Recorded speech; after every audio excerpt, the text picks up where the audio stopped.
just ask you, why do you think the government has brought in the new Plan B restrictions today?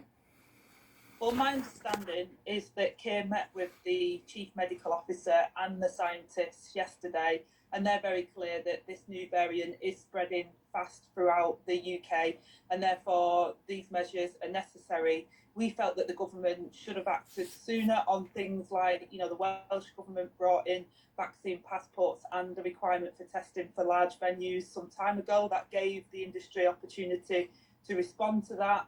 And we also think the government should do more around sick pay and brought in measures so that people could self-isolate when they needed to, and ventilation in our schools where we know that the virus spreads quickly. So we think that we have to act because that's what the medical and the experts are saying we need to do. The Prime Minister, though, has completely undermined that with his actions over the last couple of days. Yeah, well, we'll come back to that in a moment. You say that the medical advice and the science is telling us this.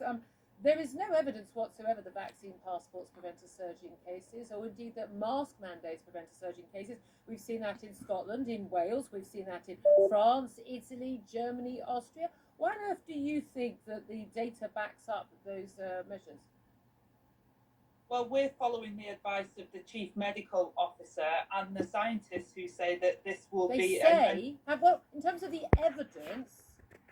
Do you, when they say to Keir Starmer or to you or to the government, this is what we think you should do, does Keir Starmer, does anyone ever think to say, can you show us the evidence for that, please? Well, clearly there is evidence that mask wearing does reduce the amount of infection rates, and therefore we've said that people should be wearing masks. Can I ask you about a comment that Boris Johnson made that has been tweeted out? He said, we need to have a national conversation about ways to deal with this pandemic.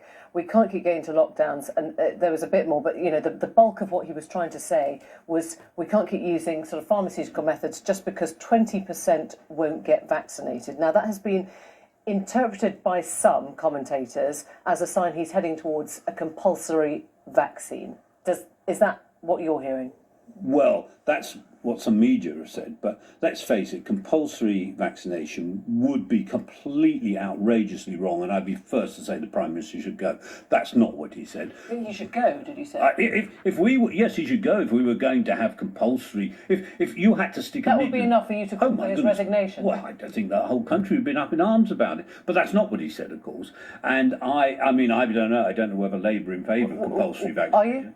Well, we'd rather everybody took the vaccine because it's the right thing to do and because it's safe and it's effective. But I agree this wouldn't be a suggestion. This wouldn't be a suggestion. Well, we're still dealing in hypotheticals, aren't we? Where we are at the moment is there's a discussion about that to be had, and I think there is a discussion that we look at the evidence at every stage. At the moment, of course, we would rather everyone was persuaded by the arguments that it's safe and effective. You're not ruling out compulsory vaccination? I don't think we should ever rule out anything that is necessary to protect people. Well, I think that's outrageous. I think that what we're focusing on at the moment is that the Health Secretary set out today that we need vaccination passports for certain big venues.